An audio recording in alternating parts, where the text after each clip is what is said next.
আসসালামু আলাইকুম দর্শক, ওয়েলকাম টু মাই চ্যানেল। আজকে আমি আপনাদের কুরবানি ঈদ স্পেশাল একটি ডিশ করে দেখাবো। সেটা হলো চট্টগ্রামের ঐতিহ্যবাহী কালাভুনার রেসিপি। প্রথমেই আমি আপনাদের বলিনি, কালাভুনা মানে কোনো মাংসকে ভেজে ভেজে কালো করাকে কিন্তু কালাভুনা বলে না। কালাভুনার কিছু আলাদা বৈশিষ্ট্য থাকার কারণে এটি অথেন্টিক রেসিপি হিসেবে পরিচিত। তো চলুন শুরু করা যাক। এজন্য এখানে একটি পাত্রে 1.5 কেজি পরিমাণ মাংস নিয়েছি। এবার একে একে সব মশলা দিয়ে দেব। পেঁয়াজ দিয়ে দিলাম 1.5 কাপ পরিমাণ, একটু বড় বড় করে কেটে নিয়েছি।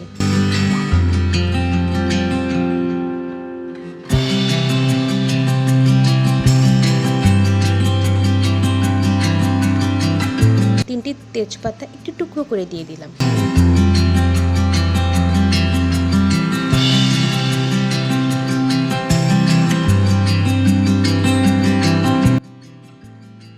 দারুচিনি 3-4 টুকরো দিয়ে দিলাম। 5টা কালো এলাচ দিয়ে দিলাম। ছোট সাদা এলাচ একটু মুখটা ফেরে দিচ্ছি, তাহলে ফ্লেভারটি ভালো হয়।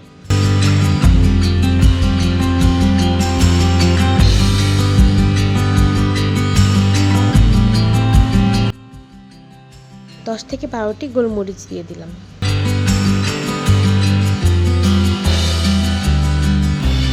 স্টার অ্যানাস বা তারা মশলা 3টি ভেঙে দিয়ে দিচ্ছি। 7 থেকে 8টি লবঙ্গ দিয়ে দিলাম। 9 থেকে 10টি কাবাব চিনি দিয়ে দিলাম। একটি জয়ত্রী সামান্য একটু টুকরো করে দিয়ে দিলাম।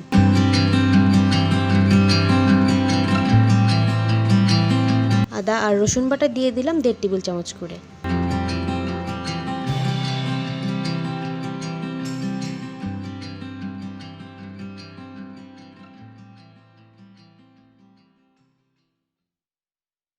পেঁয়াজ বেরেস্তা দিয়ে দিলাম 1 কাপ।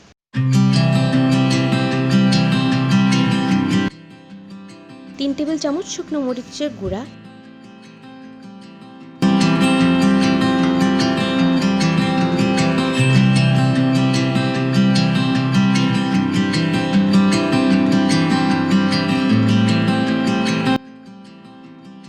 আড়াই টেবিল চামচ ধনিয়া গুঁড়া, 1 টেবিল চামচ হলুদের গুঁড়া দিয়ে দিলাম।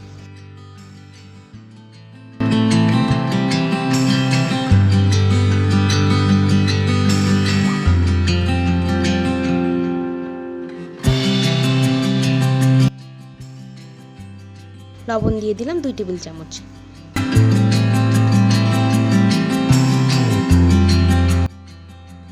তেল দিয়ে দিলাম 1 কাপ আর 1/3 কাপ। এই তেল দিয়ে কিন্তু আমি পেঁয়াজের বেরেস্তা করেছিলাম।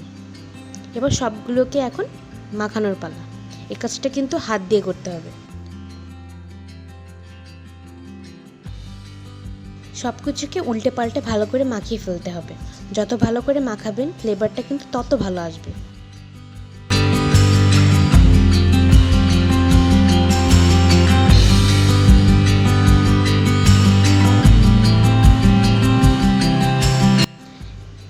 এখন পাত্রটি চুলায় বসিয়ে ঢাকনা দিয়ে ঢেকে আঁচটা ফুল রেখে রান্না করব 5 মিনিট। 5 মিনিট পর ঢাকনা উঠিয়ে মাংসগুলোকে নিচ থেকে একটু উল্টে পাল্টে দিব।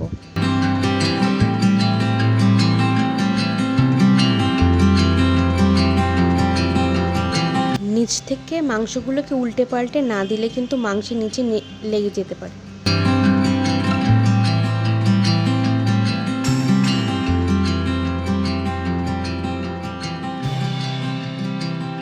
একটা বিষয় লক্ষ্য করেছেন, আমি কিন্তু কোনো পানি অ্যাড করিনি। পানি অ্যাড না করে মাংসটাকে কষিয়ে নিতে হবে। এভাবে রান্না করব যতক্ষণ মাংসের গায়ে গায়ে পানি না আসে। ঢাকনা দিয়ে ঢেকে দিব, আবার নিচ থেকে মাংসগুলোকে উল্টে পাল্টে দিব। এভাবেই ঢাকনা দিয়ে ঢেকে মাংসগুলোকে উল্টে পাল্টে কষিয়ে নেব। মাংসের গায়ে গায়ে পানি আসতে 7 থেকে 8 মিনিট সময় লাগতে পারে। দেখতে পাচ্ছেন মাংসের গায়ে পানি চলে এসেছে। এখনও আমি এখানে কোনো পানি অ্যাড করিনি। এই পানি দিয়ে মাংসটাকে মোটামুটি সিদ্ধ করে নেব। এখন এভাবে করে রান্না করব 20 থেকে 25 মিনিট ধরে, যতক্ষণ পানি শুকিয়ে তেল উপরে না আসে। দেখতেই পাচ্ছেন পানি শুকিয়ে তেল উপরে উঠেছে। গরম মশলা গুঁড়ো 1 চা চামচ, একটি জয়ফল আমি গুঁড়া করে নিয়েছি, তা দিয়ে দিলাম।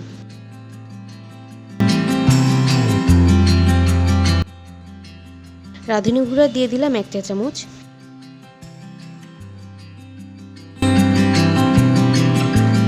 এক চা চামচ গোলমরিচের গুঁড়া দিয়ে দিলাম ভাজা জিরা গুঁড়া 1 চামচ,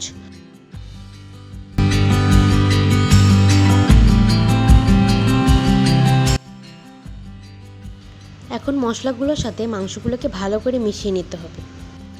এই কাজটা একটু ভালো করে করতে হবে। আমি 2 মিনিট ধরে এভাবে মশলার সাথে ভালোভাবে কষিয়ে নিয়েছি।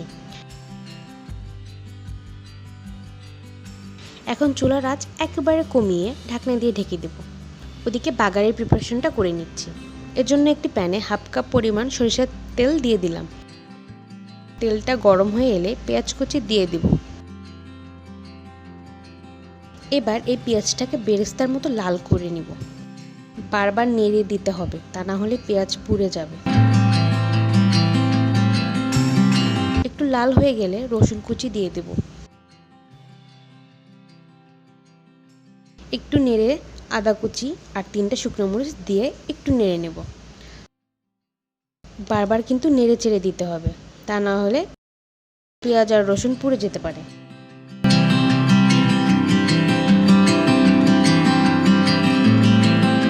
পেঁয়াজটা বাদামি রং হয়ে এলে ঠিক সেই সময় কালা ভুনার প্যান থেকে অল্প একটু মাংস তুলে তেলটার ভিতরে দিয়েই ঢাকনা দিয়ে ঢেকে প্যানটা নাড়াচাড়া করতে হবে।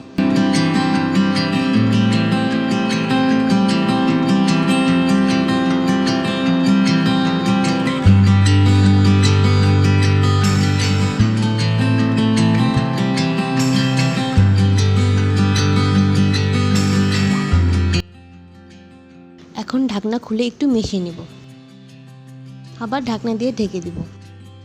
1 মিনিট এভাবেই রেখে দিব। 1 মিনিট পর এই বাগার দেওয়া মাংসগুলো এই কালা ভুনার প্যানে ঢেলে দেব।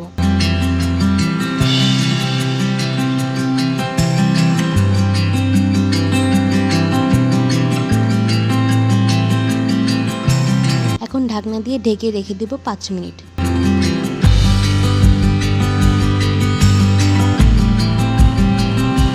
এখন এতে 1 কাপ পরিমাণ পেঁয়াজ দিয়ে দেব। পেঁয়াজগুলোকে আমি একটু বড় বড় করে কেটে নিয়েছি। এগুলোকে একটু হাত দিয়ে খুলে নিয়ে দিয়ে দেব।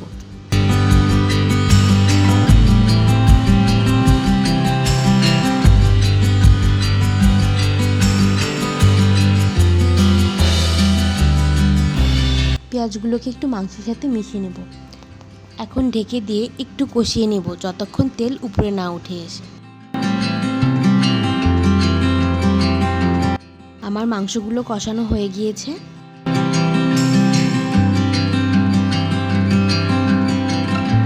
সবশেষ দিয়ে দিচ্ছি 1 চা চামচ রাঁধুনি গুঁড়ি আর গরম মশলা গুঁড়ি 1 চা চামচ।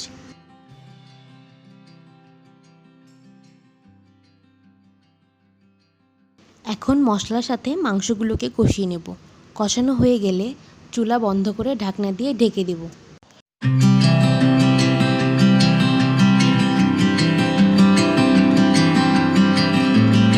তো তৈরি হয়ে গেল চট্টগ্রামের ঐতিহ্যবাহী কালা ভুনা। আসছে কুরবানি ঈদে, রেসিপিটা অবশ্যই ট্রাই করবেন।